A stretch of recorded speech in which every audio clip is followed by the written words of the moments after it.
ഞാൻ കുറേ നാളായി ഒരു വീഡിയോ ഒക്കെ ഇട്ടിട്ട്. അപ്പോൾ എന്ത് കരുതി, എൻ്റെ കയ്യിൽ കുറേ ഷോർട്സ് ഉള്ള ഒരു ദിവസം വീഡിയോ എടുത്തിട്ട് എഡിറ്റ് ചെയ്ത് ഇടാമെന്ന് ഓർത്തു. അപ്പോൾ ഞാൻ ഓസ്ട്രേലിയയിൽ എത്തിയിട്ട് 3 മാസമായി. ഈ 3 മാസം എന്ത് ചെയ്തു എന്ന് ചോദിച്ചാൽ എനിക്കറിയില്ല, ഒന്നും ചെയ്തില്ല. അപ്പോൾ ഇന്ന് നമുക്ക് 5 ദിവസം വർക്ക്ഷോപ്പുണ്ട്. അപ്പോൾ അതിലെ സെക്കൻഡ് ഡേ ആണിന്ന്. ഇവിടുന്ന് അങ്ങോട്ട് 50 കിലോമീറ്റർ മാറി ഗോൾഡ് കോസ്റ്റ് വരെ നമ്മൾ പോകണം. ഇവിടെ അടുത്തില്ലാഞ്ഞിട്ടാണോ എന്ന് ചോദിച്ചാൽ ഉണ്ടായിരുന്നു. എൻ്റെ വിഷമം കാരണം ഞാൻ എന്ത് ചെയ്തു, ട്രാവൽ ചെയ്യാനുള്ള ഇഷ്ടം കൊണ്ട് ഞാൻ 50 കിലോമീറ്റർ ദൂരെയുള്ള വാഴ്സിറ്റി ലേക്സാണ് ചൂസ് ചെയ്തത് ട്രെയിനിങ് സെൻ്ററായിട്ട്. ഇവിടെ രാവിലെ 5:30 ഇറങ്ങിയാലേ അവിടെ 8:30 എത്തുള്ളൂ. 8:30ക്കാണ് ട്രെയിനിങ് സ്റ്റാർട്ട് ചെയ്തത്.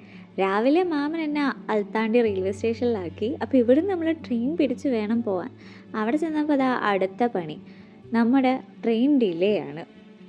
കാരണം ഫ്രൂട്ട് ഗ്രോവ് സ്റ്റേഷനിൽ ഒരു കാറ് ട്രാക്കിൽ സ്റ്റക്കായിട്ട് കിടക്കുവാണ്. അപ്പോൾ അത് നീക്കം ചെയ്യാനുള്ള ഡിലേ ആണ് ഈ 30 മിനിറ്റ്. 30 മിനിറ്റ് ഒന്നും അല്ല, 10-40 മിനിറ്റ് എടുത്തു. അപ്പോൾ എന്തായാലും ഞാൻ ഡിലേ ആവുമെന്ന് ഓർത്ത് അവർക്ക് നേരത്തെ മെയിൽ ചെയ്തു. പിന്നെ ട്രെയിൻ പോകുന്ന സ്പീഡ് കണ്ടപ്പോൾ ഞാൻ വിചാരിച്ചു ഓക്കെ നേരത്തെ എത്തും, നമ്മൾ 15 മിനിറ്റ് ലേറ്റ് ആവുള്ളെന്നൊക്കെ ഓർത്തു. പക്ഷേ ഇതാ അടുത്ത പണി അത് കഴിഞ്ഞിട്ടാണ് കിട്ടിയത്. റൊബീന സ്റ്റേഷനിൽ ഇറക്കി വിട്ടു വാഴ്സിറ്റി ലേക്സിന് പഴം. അപ്പോൾ ഇവിടെ നിന്നൊരു 750 ബസ് എടുത്ത് നമ്മൾ എവിടെയോ ചെന്ന് ഇറങ്ങിയിട്ട് 2 കിലോമീറ്ററോളം നടക്കണം, എന്നാലേ അവിടെ എത്തുള്ളൂ. അപ്പോൾ എനിക്കാണെങ്കിൽ പേര് പോലും അറിയില്ല. ഗൂഗിൾ മാപ്പും ട്രാൻസ്ലിങ്കൊക്കെ ഉള്ളത് കൊണ്ട് ഞാൻ ജീവിച്ചു പോകുന്നു. അങ്ങനെ ഗൂഗിൾ മാപ്പ് നോക്കി ഏതോ ഒരു ബസ് സ്റ്റോപ്പിൽ ഇറങ്ങി.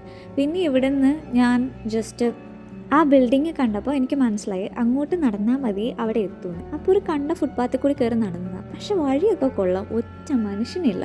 നല്ല രസമുണ്ടായിരുന്നു. അങ്ങനെ നടന്നപ്പോഴാണ് കുറച്ച് ചെറുപ്പഴം കണ്ടത്. ഇത് കഴിക്കാൻ പറ്റുമോ ഇല്ലയോ എന്നൊന്നും എനിക്ക് അറിയില്ലാത്തതുകൊണ്ട് ഞാൻ പറിച്ചില്ല. പക്ഷേ ഇത് ഞാൻ കഴിച്ചിട്ടുണ്ട്, പക്ഷെ എനിക്കൊരു പേടി. അങ്ങനെ നടന്നെത്തിയപ്പോൾ എനിക്ക് മനസ്സിലായി ഫുട്പാത്ത് നേരെ പുഴയിലോട്ടാണ് പോകുന്നതെന്ന്. പിന്നെ അവിടെ നിന്ന് നമ്മൾ നടന്ന് കയറി ആ പുല്ലിൻ്റെ അതിൽ കൂടെ ആ സ്ലോപ്പിൽ കൂടി, കാരണം അവിടെ വേറെ വഴിയില്ല. നടന്ന് ബ്രിഡ്ജ് കൂടി കടന്ന് ചെന്നപ്പോൾ അവിടെ ഫുട്പാത്തില്ല. പിന്നെ നമ്മൾ സൈക്കിൾ വേ കൂടിയാണ് നടക്കുന്നത്. ഇതിലേ കൂടി നടക്കാവുന്ന എനിക്ക് അറിയത്തേയില്ല. ഞാൻ പിന്നെ അതിലേ കൂടി നടന്നു. എന്നിട്ട് ആ സ്ലോപ്പ് വഴി വീണ്ടും ഇറങ്ങി. പിന്നെ ഞാൻ എന്താ കാലിൻ്റെ പോലെ നടക്കുന്ന രീതിയിലുള്ള വീഡിയോ എടുക്കാമെന്ന് ഓർത്തപ്പോൾ ഒരുമാതിരി ചട്ടുള്ള ഒരു ഫീല്. അതുകൊണ്ട് ഞാൻ അത് ഉപേക്ഷിച്ചു. പിന്നെ അതാ ഇന്നത്തെ ഡോറ ദ എക്സ്പ്ലോറർ ജേണി കഴിഞ്ഞിരിക്കുന്നു. നമ്മൾ ബിൽഡിങ്ങിൽ എത്തിയിരിക്കുന്നു. ഇനി അടുത്ത ദിവസം നമുക്ക് ഇതേപോലെ എന്തെങ്കിലും മണ്ടത്തരങ്ങളൊക്കെ പറ്റിയ വീഡിയോ ആയിട്ട് കാണാം. അതുവരെ ബൈ.